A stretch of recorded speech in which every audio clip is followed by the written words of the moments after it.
Hello everyone, it's nice to see everyone tonight. I wanted to thank you all very, very much for coming to the class. I understand that we're being recorded live tonight so that the lecture could be shared and used with other people, not just in the city, but even, I believe, all over the country, all over the United States, and perhaps even all over the world. I know that I'm here in Los Angeles, California. I don't know where everyone else is going to be or where they're going to listen to this year. This class, but I appreciate that everyone is taking a little bit of their time from their busy schedule to listen a little bit into this class, and I'm pretty sure that the message I'm going to give over is going to be something very special for every person. Before I begin, I really wanted to just thank very much the organization of Noach Heights from Jerusalem, Israel, for putting all of this together. They do remarkable work, and everyone should continue to support them in their classes. Every day, under the leadership of Rabbi Avraham Shalom, they're out and they're meeting people on the streets, and they're helping people find themselves, find spirituality, and find God. And I give a big blessing to them that they should continue with their work. The topic tonight is going to be revealing holiness in each footstep. So what does that mean, revealing holiness in each footstep? So I'm going to tell you what that means. But sometimes I find when I speak to people, in order that people should be comfortable, I want to tell them a little bit about who I am, where I'm coming from, so that way we can bond a little bit and we can connect a little bit, that maybe we're coming from the same background. So I was born in Brooklyn, New York, and I moved here to sunny California, to Los Angeles, California, when I was 2 or 3 years old. So I pretty much have grown up here in Los Angeles. I grew up in a home that had traditional Torah teachings in it, although I myself really wasn't that interested in much of what the Judaism had to teach or had to offer, primarily because it wasn't revealed to me in the right type of way, or maybe I was at an age when I wasn't ready to receive it in the way that it was being revealed. And it wasn't until I went to Israel after high school to spend 1.5 years in Israel that I really decided to open my heart a little bit, to open my ears a little bit, to open my eyes a little bit, and to look a little bit more into what is this thing called Judaism that my parents and my grandparents and my great-grandparents have held on to for so many years. After many, many years of studying and growing a little bit, I'm now living in Los Angeles, California. I have 7 beautiful children. I'm an attorney full-time. And in addition to being an attorney full-time, I've started 2 organizations in Los Angeles where I've been dealing with teenagers, with young adults, with community members, with families, and I've been sharing a little bit of my experiences, a little bit of what I've learned along the way, and trying to help people find a little bit of themselves. So this topic of revealing holiness in each footstep is really one of my favorite topics that I give, and I'm happy to share it with you. So the year is 1998. I am married 1 year, and I'm living in Queens, in Kew Garden Hills, Queens, and I'm attending law school over there. And I had just gotten married, and my rabbi from Jerusalem comes to town, and he comes to visit. So, you know, when the rabbi comes to visit, you have to run to him. You have to say, "Rabbi, how are you? Nice to see you. I didn't see you in so long. After all, he had taken such care of me when I was in Israel there studying." So I was excited to see him. So I drove all the way to Brooklyn, and I go into the place where he was staying, and I meet with him, and he says, "How are you? How's married life? How's it going?" I said, "Everything is great, everything is great." "How is school? How's law school?" "It's great, everything is great."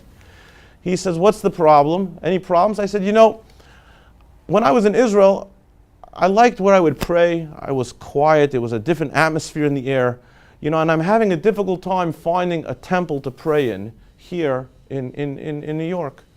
So he says, "What's the problem?" I said, "You know, I don't know, people, they're talking, they're not serious.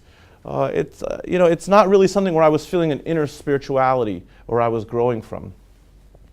So he says to me, "This is a very serious problem." He says, "I want to tell you a story." He goes, "And from this story, you're going to learn something very amazing." I said, "Sure." He goes, there once was a rabbi who lived in Jerusalem. And he was a very well-known speaker. He was a great rabbi. And he would travel from Jerusalem to Tel Aviv, back and forth in his car with his driver, giving lectures all over Israel. And for anyone who's ever been to Israel, the road from Jerusalem to Tel Aviv is about 45 minutes or so. And one night, they were driving back very late after a class.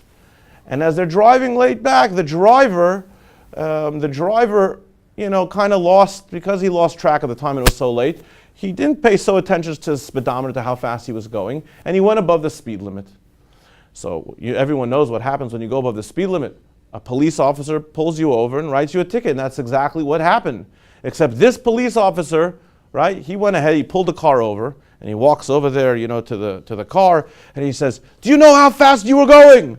Do you know how the danger to life and the risks that you give on the road?" And he looks behind the driver. He sees a rabbi sitting over there. He says, "And a rabbi, for sure you should know how important life is. For sure you shouldn't be speeding like this." He says, "This is unacceptable." So instead of writing a ticket, he goes, "You know what you're going to do?" He goes, "I'm going to teach you a lesson. You're going to come with me back to the police station." The driver and the rabbi are looking at him and saying, "What are you talking about? Just give us a ticket and we'll go on our way. We're sorry." He says, No. This is unacceptable. You're coming back with me to the police station." So he takes them both in the squad car. He takes the driver and the rabbi back to the police station in Tel Aviv. And in the police station, he doesn't just put them there with the regular, let's say people who are being held, or the regular criminals, so to speak, or other people who've done bad things. He takes them straight to the captain's office. Now, the captain's office, who ever heard of someone getting a speeding ticket being taken to the captain's office? So as they're walking through the captain's office, the rabbi looks a little bit to the left and looks a little bit to the right, and he sees that it's all Israelis, it's all Israeli men, secular men, who are not religious, and for whatever different reason, he didn't identify that anyone who was religious over there. They were very secular Israelis. And when they get into the captain's office, he noticed also that there was nothing Jewish about the captain's office at all. There was nothing holy about the captain's office at all. It just seemed to be a regular secular, police station, a regular secular captain's office. And all of a sudden the captain came in, and you can imagine, if you imagine in your head, a typical Israeli policeman with the shirt halfway open, and he starts to scream at the rabbi and the driver, "I heard you were speeding, and I heard that you were going ahead and you were risking people's lives and you were driving so fast it's unsafe. What do you have to say for yourself?" And the rabbi very quietly looks at him. He says, "Can I have a cup of water?" And the driver's looking at him. So he goes, and he brings, the captain's like amazed. He's yelling at this guy. He asks for a cup of water. So he brings him a cup of water. And the rabbi picks up the cup of water, and he closes his eyes like the holiest day of the year, Yom Kippur, the Day of Atonement. And he closes his eyes, and he says the following Jewish blessing, which I'll say in Hebrew and then I'll translate. And this is a blessing that you say before you drink water or any other beverage. He closes his eyes. He says, "Baruch Atah Hashem Elokeinu Melech Olam Shehakol Niyeh B'dvoroi." And he drinks it down. This blessing translates into, "Blessed art thou, Hashem, God, our God, Master of the universe, King of everything, who through your words everything came to be." So he makes this blessing and he drinks it down. And his driver's looking at him like, "You're crazy. What's going on over here? You're acting like a maniac. What's going on?" And the police captain is looking at him like, "I come in, I bring you in here, and I'm yelling at you for what you did, and you asking for a drink, and you're making this blessing like I don't know what, like it's like you're the Holy of Holies. Go out from my office. Just get out. I can't stand it. There's no talking to you. Go out." So they leave. They get back in their car. This time they're driving a little slower back to Jerusalem. And they're talking. The driver's saying, "This is amazing. I never heard of such a thing before. I've been stopped many times. I always get tickets. Who ever heard of such a thing? That you get stopped for a ticket and you get yelled at, and then they take you to the police station, and then they take you to the captain's station, and then the captain yells at you. And you, Rabbi, with all due respect, I know I'm your driver, respectfully, what is up with you and that blessing? All of a sudden you ask for a drink, and you make this, Baruch Atah, you make this bracha, this blessing. I never saw such a thing. What were you thinking?"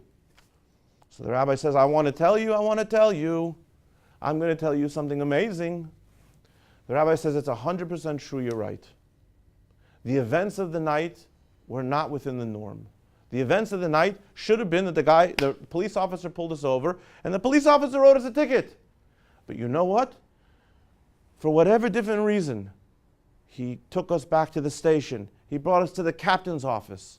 And I noticed while we were walking up to the captain's office, I noticed around that the police station that I was in was devoid of holiness. There was no sign, no trace, no hint, no anything of anything spiritual, any holiness over there. Not one police officer looked to seem to be a spiritual or even religious. Everything was secular. And when he took me into the captain's office, I also noticed that the captain right when he came in was very secular and had absolutely no spirituality to him. He had never made a bracha, never made a blessing one time in his life.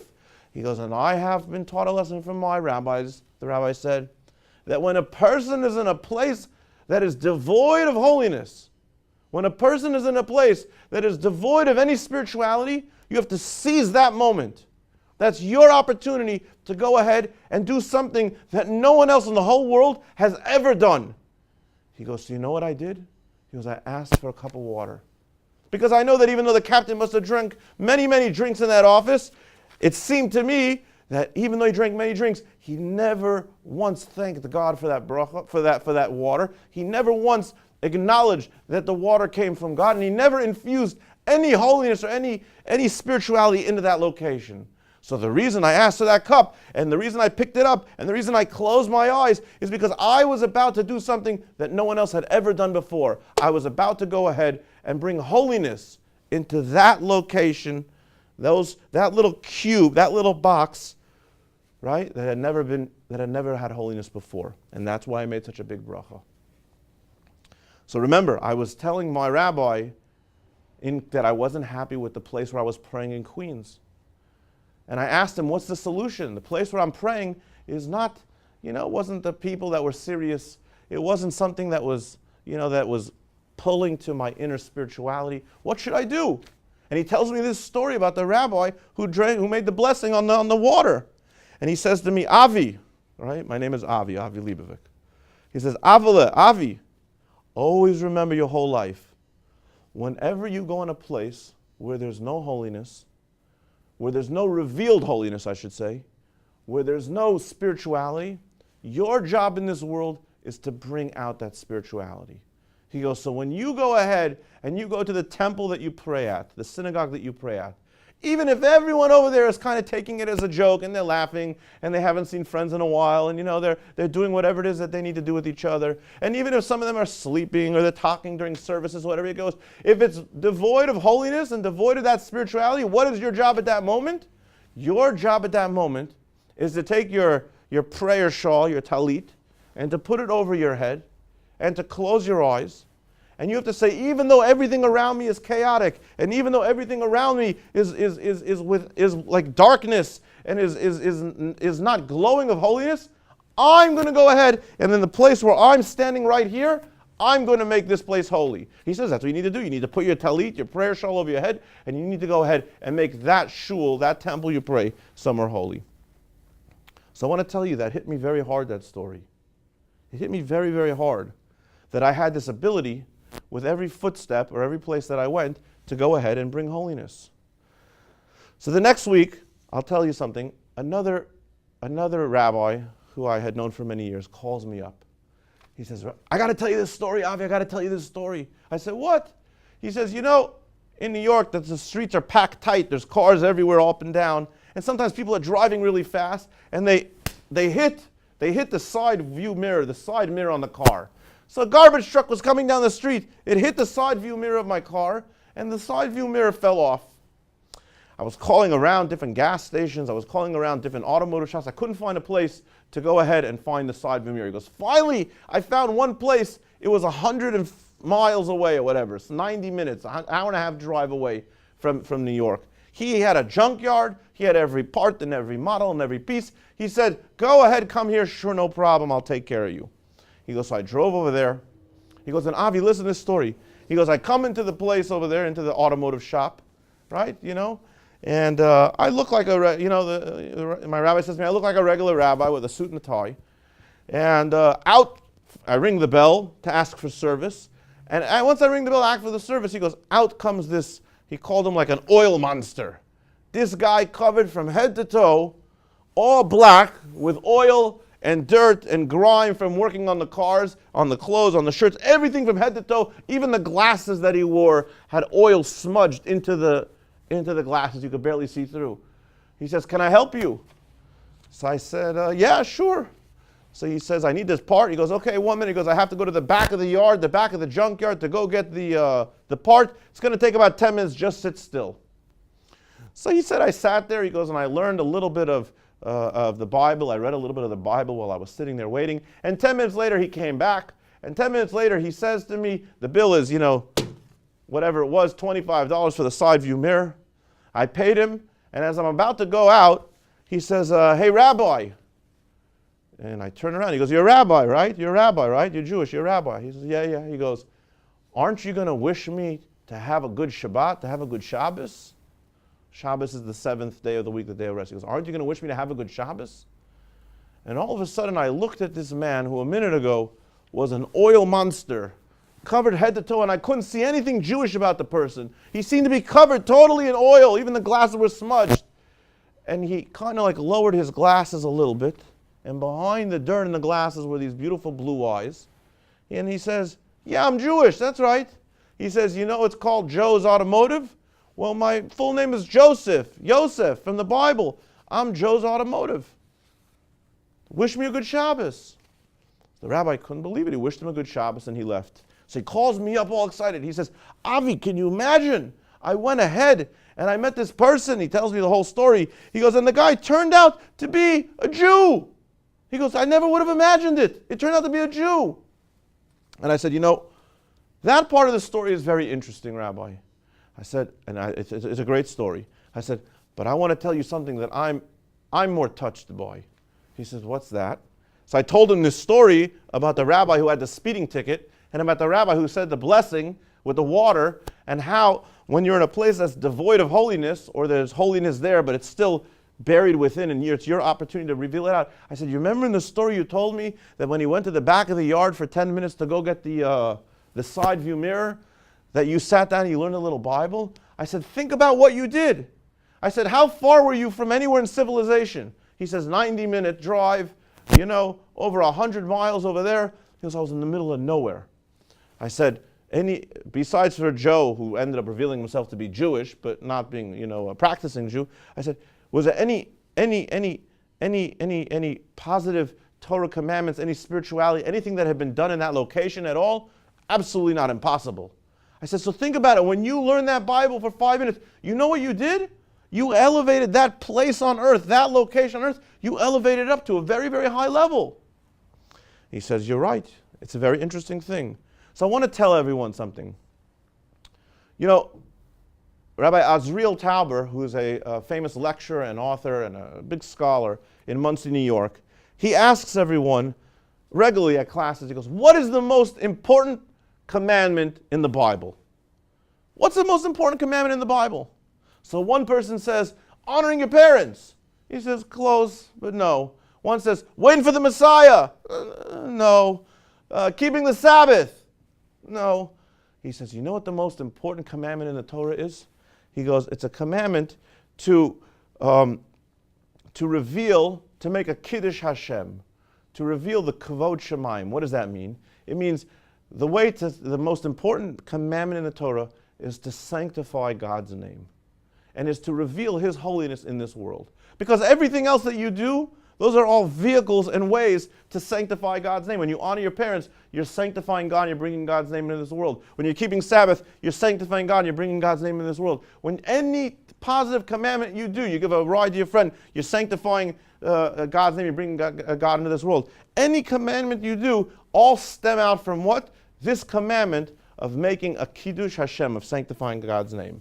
When I was a kid growing up, and I grew up in a very, very modern Orthodox school, conservative school, we used to go on field trips. And anytime we would go on a field trip on a bus, right, and maybe some of you remember this when you were growing up, you'd go on a field trip on a bus, they would take you to a museum or to someplace public, and when the bus stopped over there, the teacher would go on the microphone on the bus and say, okay kids, we're here, we're going to open the doors on the bus, and everyone needs to come out from the bus slowly. But there's one important thing that everyone needs to remember. Don't be animals when you're out there, right? You're Jewish. Don't make what they call in Hebrew a chilul Hashem. Don't make a chilul Hashem. A chilul Hashem means a disgrace to Hashem, to God's name. Don't go out and act like an animal because it's going to be a disgrace to God's name. Since you're Jewish boys, everyone knows you're Jewish boys. Don't do that. So I thought growing up that to make a disgrace to God's name, to making a chil Hashem, I thought that meant just being an animal. If you're just, if you act like an animal on a field trip, you're disgracing God's name. If you do something that's inappropriate, you're disgracing God's name. But then I got a little older, and I understood a little bit more Hebrew, and I understood that when a person looks at the Hebrew name for chilul or halal, it really means space, right? Like space, like a void, like the space, like outer space, the void. So when you translated chilul Hashem, right, disgracing God's name, as being, don't be an animal, if you really translate it according to the proper grammar, what you're saying is, don't make a chil Hashem. What you're saying is, don't make a void, don't make a space of God's name. Meaning, as you go through this world, if you do something that's inappropriate, it's true you're doing something that's inappropriate, but what are you really doing? Is you're forgetting even momentarily that there's a God in this world. And because you're forgetting momentarily that there's a God in this world, you've created a void, a vacuum, a space. And as a result of that space, right, there's a holiness that's dripped out of over there, godliness is dripped out of there, and you've made that space. That's what the teacher really meant. She didn't really mean, don't go out and act like an animal. She meant, don't forget that anytime you do something that's inappropriate, you're taking the holiness and you're sucking it out. Therefore, the opposite of that is what? The opposite of that is to go ahead and to make a kiddush Hashem, which was what Rabbi Tauber had spoke about, was to sanctify God's name. If anyone studied the Bible, and everyone knows, after Adam and Eve, you have the story of Noah and the flood, and then right away you start moving on to the story of Abraham, Isaac, and Jacob, Abraham, Yitzchak, and Yaakov. Abraham, was the first person, the first Jew to go around and to tell people about what? To tell people about this concept that God is one. There's only one God. Remember, at that time in history, they worshipped an idol for the sun, and an idol for the wind, and an idol for the rainbow, and an idol for this, and an idol for that. There were so many different idols. And we have stories after stories after stories of Avraham, who worked in his father's store. His father, I don't know if everyone knows this, his father owned an idol store. But not just an idol store, a Costco, the biggest store around of all the idols. And there are many stories that in future lectures we're going to get into as to how Abraham was the first Jew to tell everyone about this big mitzvah that we just spoke about before, this big commandment that what? Of bringing holiness and revealing the malchus, the kingship of God in this world, of Kiddush Hashem. So I want to put this into basic terms for everyone, because some of the things I just said were a little bit heavy. So we're going to bring it down a little bit lower to everybody, because I know that there's a lot of different people sitting in the room over here with different backgrounds and different educations and different experiences. And I know possibly on the video, or whoever's going to watch this, wherever it is, it could be someone who maybe this is the very first time they are ever listening to a Jewish class in their life. So I'm going to bring it down, if you're in America, to a simple game that every kid in America played when they were growing up. And I think in other countries they play it too. There's a game that's called Battleship, right? Has anyone ever heard of the game Battleship? It was a famous game, right, where two people played against each other. Each one had a board with a sea, like with an ocean, and you would put the different ships all over the ocean, and you would go ahead and they divided up the board with columns, A, B, C, D, E, F to the end, and then they would divide with rows, 1, 2, 3, 4, 5. So if you said A1, that was the first column. If you said D6, that was over here. If you said G11, that was over here. And you had to sit across from your friend, and you had to go ahead and you had to name these zones, these quadrants, and hope that you hit the battleships or the other ships on the person's board. And if you did it, everyone knows the famous line in America. If you won the game, you say, "Oh, you sunk my battleship," right? Everyone knows this game. So I want to tell you something. And you have to open your hearts to this, and you have to listen to this, because this is very serious. And it ties in exactly with every single thing we spoke about before. I'm going to use Los Angeles as an example because that's where I live, but you can do it in New York, you can do it in Florida, in Texas, in Atlanta, in Chicago, in Israel, in Australia, wherever you are, whatever town, city, country you're in. I'm going to take Los Angeles, I'm going to take the room that I'm in right now. If I was to go ahead and I was to divide up into quadrants, like Battleship, the whole room, and then quadrants this way, and to slice them into, let's say, 4x4 pieces, 4x4, 4x4, 4x4 quadrants. Like a big, for those people who are familiar with computers, a big Excel spreadsheet that stretches over the land. The whole room. Now, I happen to be in a synagogue, so I know that daily, 3 times a day, and periodically even during the day, people come in on their own to study. I know that constantly people are coming here all day long, and they're bringing holiness into this room, and they're saying a prayer which is fulfilling that positive commandment that we said before about bringing and revealing God's kingship in the world. God is one. But I want to tell you, let's step outside this room. Let's imagine we go into the streets in Los Angeles, and we now go ahead and we make a Battleship board or an Excel spreadsheet type of board all over Los Angeles. Just rows and rows and rows and lines and lines and lines and quadrants and quadrants and quadrants. Each one is 4 feet by 4 feet by 4 feet by 4 feet. And I know I'm on camera, so it's difficult for me to do. But if I'm standing right here, this is one quadrant. I'm going to move a little bit to the side this way. If I take a step over here, right, I may be out of the camera, I'm in another quadrant. If I take a step back over here, I'm in another quadrant. If I take a step back over here, I'm in another quadrant, and now I'm back over here in a quadrant. So our job in this world, every single day, whether you're a man or a woman, whether you're young or old, whether you have absolutely positively no background in Judaism, or whether you grew up in Jerusalem and you have, all the education possible, whether you're rich, whether you're poor, whether you're Middle Eastern, Ashkenazic, or Sephardic, whichever background you're coming from, Russian, Israeli, American, Mexican, whoever you are Jewish, our job in this world is to sanctify every footstep that we go, every quadrant. As we said, the topic is revealing holiness in every footstep. If you go through life and you think that your whole purpose of your life is just to make money, or just, let's just say, I want to be happy, I just want to be happy. You don't bother me, I don't want to bother you. You say, that's my purpose in life. Or if you go ahead in your life and you say, my purpose in life is just to be a good person. Whatever way you slice it, you have to understand, and it takes a little bit of soul searching for this, and it takes a little bit of conditioning for this, and it takes a little bit of classes, ongoing classes to understand this philosophy and this approach. Your real job in this world as a Jew, like Avraham Avinu, like Abraham, who revealed that God is one and God is one and God is one and God is one, is within every step and every quadrant that you walk in. Just like the rabbi who was in the police station, who realized that maybe there was devoid of holiness. Just like the rabbi in the police station who realized that maybe it was lacking spirituality. Your job, specifically you, not your friend to the left, not your friend to the right, not your brother, your sister, your cousin, your religious friend, and what. Your job is at that moment to bring holiness, to grab it and to bring it down and to make that quadrant A1, A2, B2, B1, whatever it is, to make that quadrant holy. There used to be a show on the cooking channel. Some of you maybe like the cooking channel, where they have the cooks, and the cooks make the preparation for the food.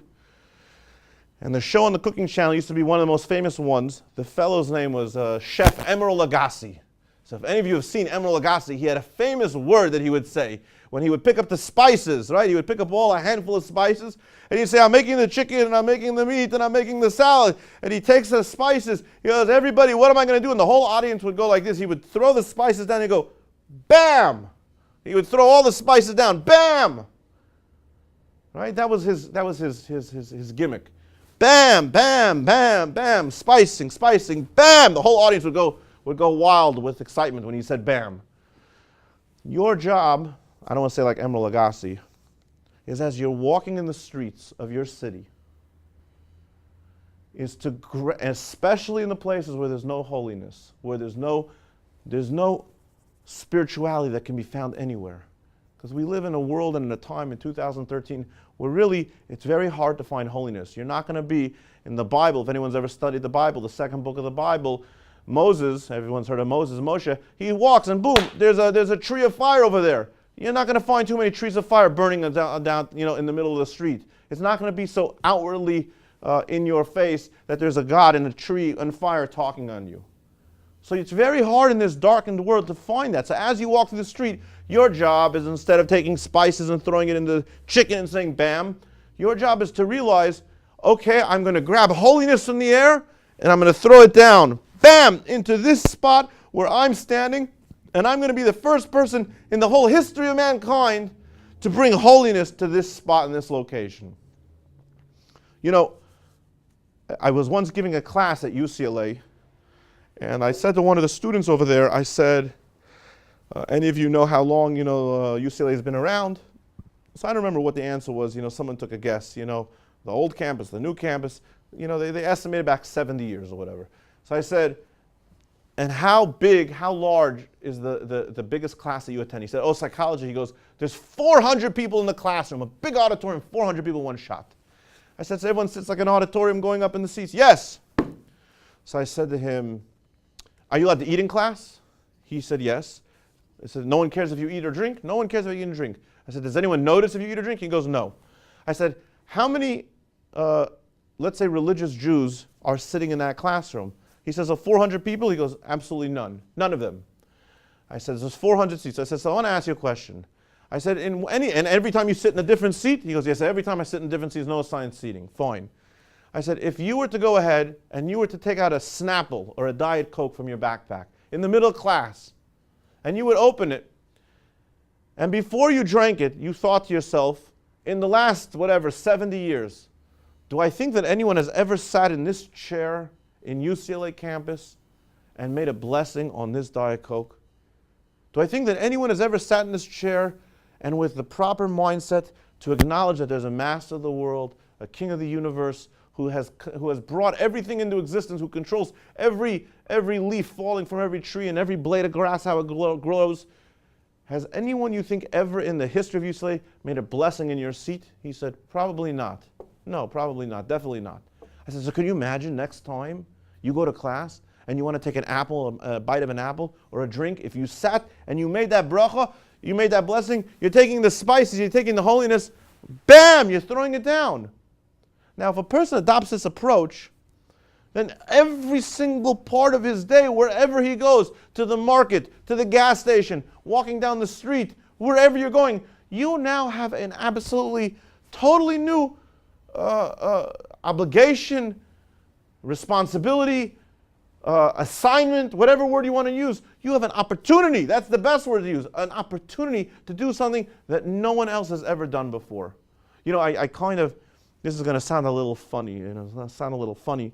I remember when I was a little kid, on the rainy days, you would go outside with the other kids in the neighborhood, and we would look for snails on the floor, whatever it was. Snails in the rain, like the snails like to come out in the rain. And how would we find the snails in the rain?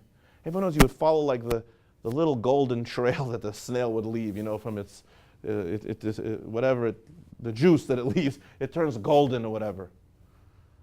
Could you imagine that for every quadrant that you go ahead and that you sanctify, with every footstep that you do and you sanctify it, you know what you're doing in the heavenly spheres? You're taking that quadrant, you're taking it and you're turning it to gold. You're turning it into gold with your initials.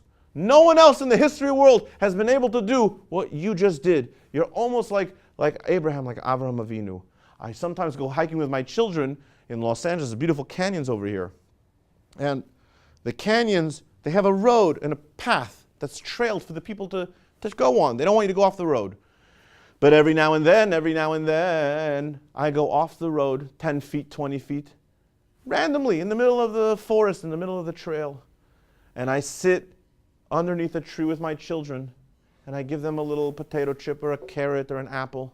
And I say, kids, look around. Where are we? They say, the forest. I said, anyone around here? No one's around here. I said, do you think anyone ever stepped off that trail that was over there? I don't know, maybe not. I don't know, we're in the middle of nowhere. I said, so imagine the world, the earth, since the minute it was created, it has this holiness to it, but the holiness has been concealed. It's never been revealed. And God and the angels in the heavens and everyone, they're waiting for us under this tree right now to make a blessing, to do something special, to learn a little something, to open a prayer book and say a prayer. They're waiting for us to do something special so that we could sanctify, elevate, to turn, to put holiness over there that no one else has ever done before in the history of the world. It's ours. It's my initials. It's my thumbprint that's stamped on that piece of earth. It's an amazing idea. And really, a person can go ahead and a person can take this approach as he's in the law office, I'm in the law office, as he's in school, as he's in work, wherever he's going. I once, in the law office, I wear my head covering, my skull cap, my yarmulke. And I once had a sales representative, maybe some of you who are involved in law, you know that there's sales representatives from Westlaw or LexisNexis. They come around, they try to sell you the packages of the law libraries. And one of them came into my office and we were meeting privately. And the person says to me, the gentleman says to me, well, this is our pricing from 1 to 3 attorneys, and this is our pricing from 4 to 7 attorneys, and this is our pricing from 7 to 10 attorneys, and this is our pricing from, 10 to 20 and 30 to 40. This is what it is. She goes, so it might seem expensive to you because we had about 15 attorneys in the office. She goes, but I have a way that I work a deal. I said, what do you mean? She says, well, on your letterhead, if you can have your secretary go and redesign the letterhead and remove all the attorneys and just put 2 or 3 attorneys, right, then I'll give you a cheaper price. Because the company will never know that you have all these attorneys if you remove them from the letterhead. She goes, I do this all the time. I do this with everyone. It's perfect. It works fine. And I looked at her very nice. I said, with all due respect, I don't mean to tell you how to run your business. I said, but you see, I have this thing on my head. It's called a yarmulke. It's called a kippah. It's called the skull cap. Jews wear it. It reminds them that there's a God above them and that they're below. It reminds you the whole time that God is one. I said, what you're asking me to do is you're asking me to kind of steal. You're asking me to do something that is probably not appropriate to do, to make a halal Hashem, a chilul Hashem, a space of Hashem. I said, that's not something that I do. I don't feel comfortable to do that. And she says to me, what are you talking about? I said, I don't steal. I'm trying to bring holiness all over this world. And she says to me, but I do this with everybody. You're the first person who's ever told me ever that they don't want to do this. I said, I don't know how the rest of the world conducts themselves. This is something that I don't do, that Jews don't do. And she couldn't believe it, and she walked out of there. Now, there are opportunities to elevate the world by making a blessing, which I gave that example. But like the other example I just gave now, by doing the right thing, by not stealing, by honoring a parent, by giving a lift to a friend, by helping someone out in something that they need help with. There are many, many ways where you can elevate and bring out this holiness and this kedusha, the word kedusha is holiness, and bam, and put it down. And that is our job every single day. So we're coming close to a point where usually people, if they're listening, right, they're kind of starting to look at their watch and they're starting to say like, okay, so Rabbi, when are you going to wrap this up? So I want to give you one more analogy, and then we're going to wrap it up. Everyone knows if you want to go ahead, and if you want to do a puzzle. If you're a little kid, you do a 10-piece puzzle. You get a little old, you do a 50-piece puzzle, a 100-piece puzzle. If you have the courage, you do a 1,000-piece puzzle. Now people have parties together and they spread a whole table out and they do a 5,000-piece puzzle. But everyone knows that if you want to complete a puzzle and you go to the store and you buy a puzzle, if you would just throw all the pieces on the table and start to put it together, you would have no idea which piece matches to the other piece. How do you know which way to put the puzzle together? So everyone knows that what's the answer? You look at the cover of the box of the puzzle. If you don't look at the picture on the side, on the front of the box, how are you going to know what you're putting together? You have to look at the picture. So I want to tell you, if anyone has studied the Bible a little bit, the Chumash, if anyone has studied the first of the portions of the Torah, which is Genesis, which is Bereshis, after God created the world, and he went through the 5 days of creation, and the 6th day of creation, when Adam and Eve were created right before 7th day of rest, the world was pretty much matching up the heavens and the earth. There's a teaching in Judaism that the heavens and the earth mirror each other. And you know what? When God created the earth and God created Adam and Eve, the picture that he had in his mind matched the puzzle pieces that he had put together in this world. They almost all matched up. And then Adam did something amazing. Something that, like, wow, how did he do that? What did he do? Everyone knows the story. He went and he ate from the fruit of the tree, and he indulged, and he made this sin. As a result of making this sin of eating from the fruit, you know what he did to the puzzle piece of earth? It's like he took all the puzzle and he threw the whole puzzle in the air, all the pieces. It was almost all together. Everything was together. The last piece to complete the puzzle, which would have been him not eating from this piece, he ate instead from the fruit. If not eating from the fruit, he ate instead from the fruit. The whole puzzle went up in the air. And since that time, all of mankind, every Jew, has been trying to do one thing in this world. And that is to put the puzzles pieces back together again. To bring holiness into this world, put all the pieces back together again, so that the puzzle here, and life is a puzzle. What to do with relationships, what to do with work, what to do with family, what to do with friends, what to do with yourself. If a person doesn't know how to put the pieces of life together, he could be lost forever sorting through the pieces of life and the puzzle life. Well, what am I supposed to do? But if he has a picture, the outside of the box, if he has a direction of where he's headed, if he knows that he's trying to put the pieces of this world to match the picture that's up there in that world, if he understands that by going through every single step of the day, from the office to the school, to the gas station, to the market, to wherever he's going, and he's bringing holiness into this world, he's putting the pieces together, then you know what? He now has a mission in this world. He now has an opportunity in this world to do something amazing. I want to give everyone a blessing. I said some very heavy things tonight. And to some people, you may need to re-listen again to this class on the tapes, or if you're watching it online, you may need to listen carefully through to this class, maybe 1 or 2 or 3 times, so you begin to absorb a little bit some of the things that I said. Because if, again, like I said earlier on, if you're not used to hearing someone talk this way, you're not conditioned to hearing this. You're not prepared. Your soul is not prepared to hear this type of truth talk, so quickly and so early on. But on the other hand, if you are looking for direction in life, if you are looking for spirituality in life, if you are looking for harmony and inner peace and a place of feeling of like I finally got it, I finally understand what everything is about in this world, then this particular lesson, this particular class will revolutionize how you think about everything, because it gives you meaning with every single footstep you take for the rest of your life. It gives you purpose for every single footstep you take for the rest of your life.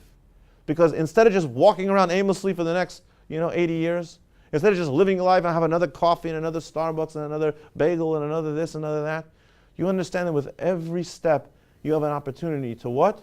To grab holiness and to bring it into this world.